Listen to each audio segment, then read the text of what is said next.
in-laws and you know, like I said, we're talking honesty, in-laws, and you know, a clear conscience.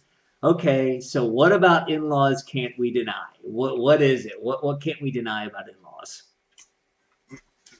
This is and here's the thing. I have and I want to share from um please bear and I'm so sensitive to this. I guess with time I'll get over it. I have four sets of in-laws. Yeah. So and those are relationships that my first wife's dad loves me like his son Yeah. to this day. And when we were gonna get divorced, he agreed and he was there with me because he understood what was going on and what happened, and he's still my dad. And and that's good and okay. Um, I don't have bad relations with individuals that I'm married to because I believe that when you get married, you marry a family. A lot of people want to get married to an individual and not realize it's a family. Um, but here's something that's very critical. That's very critical. If you get married, your in-law, let's use the term now, man to woman. I'm the man, my in-law is my wife is the woman. So her mother and her father are always going to be in a position where they favor her. You, it doesn't matter how they paint the picture to you, they're gonna favor her. With the son, the mother is gonna favor her son. It doesn't matter. They might show you a negative side, they might show you a bad side, they might show you as the son and the wife might think your mother loves me more than she loves you, and the son in his ignorance might think the mother, but the dynamics of relationship is that the mother knows from wisdom that if she loves the daughter a lot, the daughter's going to treat her son good, and she's going to come home and the mother's going to get to see her son. Yeah. Yep. If she gets on the daughter's side and makes the son angry, the son is thinking that the mom don't like him and she's always picking up for the daughter, but the son doesn't realize that the mother loves him and wants him to be around. So she's Right. going to be on the daughter's side because it's the daughter that's going to bring him around. Yep. But she also knows that if she favors her, the daughter, as a woman and as a protector of her husband or her man, is gonna do everything to cause that man to keep from around his mother because she don't want no competition. Okay. I think I followed you. So I think what you were saying is that when the mother feels that if she treats the daughter-in-law a certain way, that she's gonna see more of her son, but the daughter-in-law feels that the daughter-in-law um, is concerned about competition from the mother because of you know the female dynamics. Is that what I'm hearing? That there are two sides that you looked at. The Okay. mother feels that if she's looking after the daughter-in-law, that she can keep the relationship sweet and nice, and the son will always be there, and she will see her son that she could boast and brag about, all that good Okay. stuff. Yep. Makes sense. But if the mother now loves the son and is rejecting the daughter, the daughter-in-law, Oh, okay. I the see the what. Yeah. the, So the, the daughter-in-law now feels as though the mother is going to destroy her relationship and is controlling her man, and she yeah. wants to control her man. She don't want him to be a mummy's boy. So what you're saying is for all guys out there that are married, one of the things I think this is one of the things that you can't deny. For all guys out there that are married, which I'm still single by the way, and there is the dating piece of my. I have to throw my dating segment in this in every single one of my shows.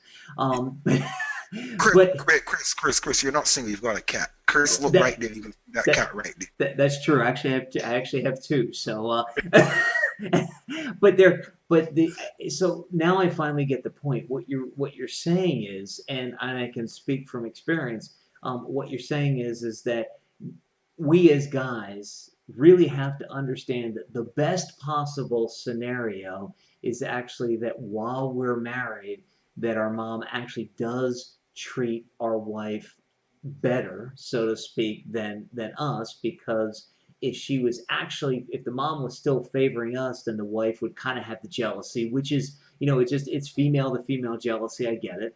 So she would have that jealousy, which would then, lead to problems in our relationship. And as long as our mom is sitting there and, you know, treating the daughter-in-law as either an equal or maybe slightly treating her slightly better than the son, then all the dynamics work because then the daughter-in-law feels safe. She brings the son around. The son gets to see his mom, and everybody's happy. Is that kind of the triangle we're talking about? Yeah, but I wanna drive something home that's most important. Okay. That's a good situation, but here's the thing. The perfect situation is to go visit them on Thanksgiving Day and let them keep out of your business. I'm not, I'm gonna Yeah. be, I'm gonna give you my heart here because you see, it's easier to get divorced when you have your parents supporting you, loving you, and holding on to you because you have somewhere to go. You have an emotional crutch to hold on to. You have somebody that's got your back. Right. But when you're in a situation where it's you and your partner and the rest of the world, when you're in a situation where it's do or die, then your level of commitment is stronger. And the arguments and the quarrels and the frustrations, they don't get as detrimental as they could if every weekend you go to see your mom and your mom is telling you, well, if it's getting so bad, why don't you just come home? Or your dad is saying, you know what, you just need to just let her go. So what I'm Yeah. saying is ideally the best position in the whole scenario would be for an individual to recognize, leave and cleave. Then shall a man leave his father and mother and cleave to his wife, and vice versa. So that when it comes to the family and stuff, the children get see and parents who are wise would take a back seat and says, it's none of my business. I don't want to hear. And Yeah. when they do that, they put the person at a place where they have to think, focus, and make a rational decision on how they're going to treat their relationship, not depending on the fact that they have someone that's going to be an emotional crutch when they fall through. And the Well, same thing yeah. goes for relationships and different friends on the outside. And that's what I was going to say. And I think that is becoming the key. I think emotional support, people need it. I think it's excellent, whether it's religious, whether it's spiritual, whether it's friends. I think it's good to have that because sometimes without that, people, in my opinion, without that, sometimes people can get into a very, very dark place.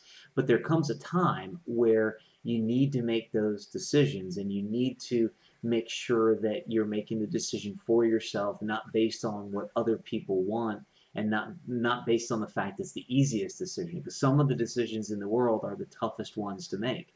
A lot of times when people get divorced, what will happen, like you had just said, is either the family or the friends or somebody else will be so supportive and say, yeah, yeah, the guy's a jerk, you should leave him, or she's a jerk, you should leave her.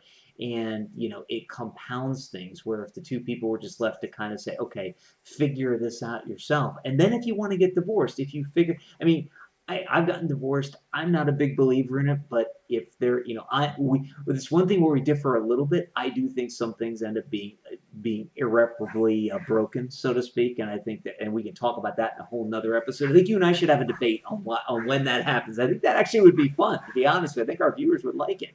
I believe the same thing you believe, though, that for the majority, most people can fix things. I mean, it's that things are fixable. I think where I think what you're saying here. And let me wrap this up because this is your show. This is you're the guest. It's not my show. It's your show. You're more important. The point here and what you're really saying, I think, is so true. Is that if you can find a way to balance everything so that you rely on yourself and you end up in a situation where if things happen, all those decisions are being made by you without external influence. That's the best way. I mean, and I think the thing is about in-laws that you can't deny. What I took from here is that you can't deny that they're still going to love and still going to act in a certain way and they're going to try and do what they think is best for you. However, they don't always know what's best for you. Only you and your partner can get together and should be getting together and really deciding what's best for you because your in-laws, your friends, everything else, they don't have to live with you. Your partner does. Right, Reverend Steele? That's right. It's them that are gonna wake up next to you and get up and go to work, and you're gonna be there or spear. You'll either be there or you'll be spear. Yeah, exactly. So let's go ahead and move into the third point, the power of a clear conscience. To watch the rest of this epic episode now, click on the link below the video. Do it now, you'll be glad you did. Are you still here? What are you waiting for? Watch the rest of this epic episode now by clicking on the link below the video.